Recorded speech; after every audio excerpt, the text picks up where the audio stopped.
World News in 5. Right now.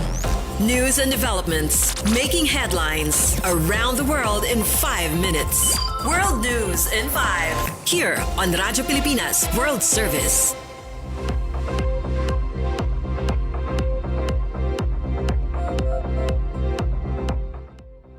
Good day, I am Peñano with today's World News in 5. The United States and Iran have reported progress in talks over Tehran's nuclear program, according to mediator Oman, but no breakthrough has been reached. Omani Foreign Minister Saeed Badr al-Busaidi said negotiations in Geneva showed significant progress, with both sides agreeing to resume discussions soon. Technical level talks are set for next week in Vienna.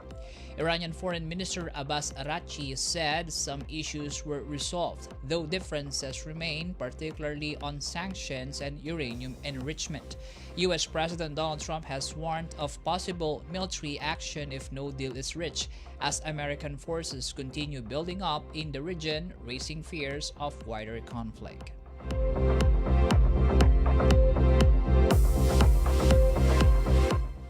In our news, the United States says it remains open to dialogue with North Korea without preconditions. According to South Korea's Yonhap news agency, the White House reaffirmed Washington's willingness to engage Pyongyang in talks.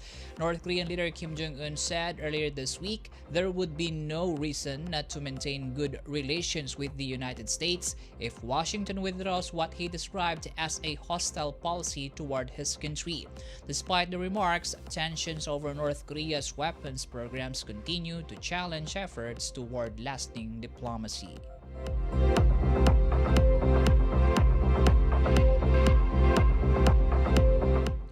The International Monetary Fund, or IMF, has approved an $8.1 billion four-year loan program for Ukraine. The IMF said $1.5 billion will be released immediately under the Extended Fund Facility arrangement.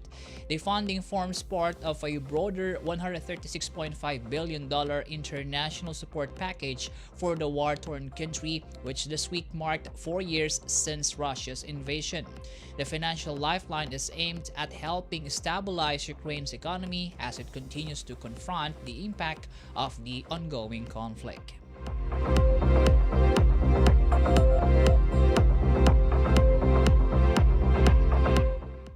Still on Russia-Ukraine war, Russia says its air defense forces shot down 220 Ukrainian drones over a 9-hour period on Thursday, including dozens headed toward Moscow. The Defense Ministry reported that 53 drones were intercepted in just 3 hours late in the evening, with many brought down over central regions of the country. Officials said at least 12 were targeting the capital. Moscow Mayor Sergei Sobyanin said 27 drones were destroyed as they approached the city beginning around 5 p.m., underscoring continued aerial threats amid the ongoing conflict.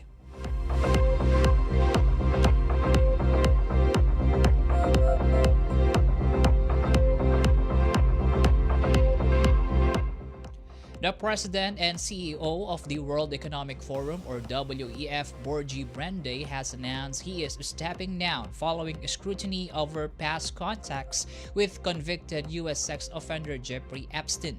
Brende said his decision comes weeks after the forum launched an independent review into his relationship with Epstein. U.S. Justice Department records showed the two had business dinners and exchanged messages between 2018 and 2019. In a statement, Brende said he did not want the issue to distract from the forum's work.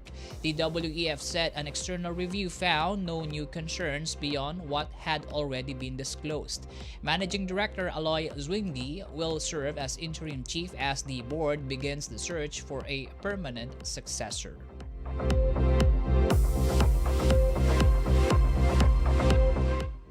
And that concludes this week's edition of World News in 5. For Radyo Pilipinas World Service, I am Peñano. Good day. World News in 5. Right now. News and developments making headlines around the world in 5 minutes. World News in 5. Here on Radyo Pilipinas World Service.